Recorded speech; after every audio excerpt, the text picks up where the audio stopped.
તો દેશની સુરક્ષા અને સમુદ્રી જીવસૃષ્ટિ માટે અત્યંત મહત્વપૂર્ણ એવા પિરોટન ટાપુ પર થયેલા ગેરકાયદેસર દબાણોને દૂર કરવા માટે તંત્ર દ્વારા નક્કર કાર્યવાહી કરવામાં આવી છે।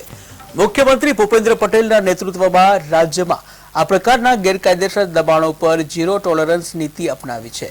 પિરોટન ટાપુ પર અંદાજે 4000 ચોરસ ફૂટમાં ફેલાયેલા ધાર્મિક સ્થળોનું અતિક્રમણ દૂર કરવામાં આવ્યું છે। ત્યારે પિરોટન ટાપુને પુનઃ મૂળ સ્થિતિમાં લાવવા માટે રાજ્ય સરકાર દ્વારા કરવામાં આવેલી આ કડક કાર્યવાહી દેશની સુરક્ષા અને સમુદ્રી જીવસૃષ્ટિ રક્ષણ માટે મહત્વપૂર્ણ સાબિત થશે। ત્યારે પિરોટન ટાપુના દબાણો રાષ્ટ્રીય સુરક્ષા, સમુદ્રી જીવસૃષ્ટિ અને આસપાસના વિસ્તારોમાં આવેલા મહત્વના ઉદ્યોગો માટે ખતરારૂપ સાબિત થઈ રહ્યા હતા।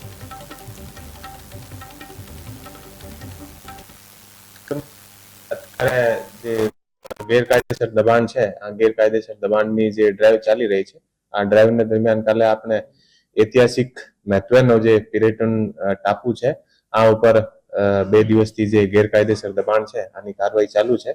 અને અત્યાર સુધી ટોટલ 9 જેટલા ધાર્મિક દબાણ હતા અને લગભગ 4000 જે ચોરસ મીટરના આસપાસની જે જગ્યા છે આ અત્યારે ખુલ્લી કરવામાં આવેલ છે।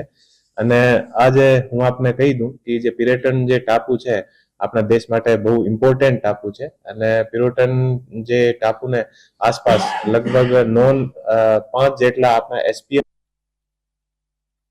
કાર્યરત છે। અને એ જે એસપીએમ છે આ એસપીએમ માંથી એક જે ભારત, ઓમાન અને બીજા પણ જે ત્યાં એસપીએમ છે આમે લગભગ દેશનો 60% જેટલો જે ક્રૂડ ઓઇલ છે આ ક્રૂડ ઓઇલ પણ આને માધ્યમથી આપણે દેશમાં સપ્લાય થાય છે। જામનગરમાં અત્યારે જે ગેરકાયદેસર દબાણ છે આ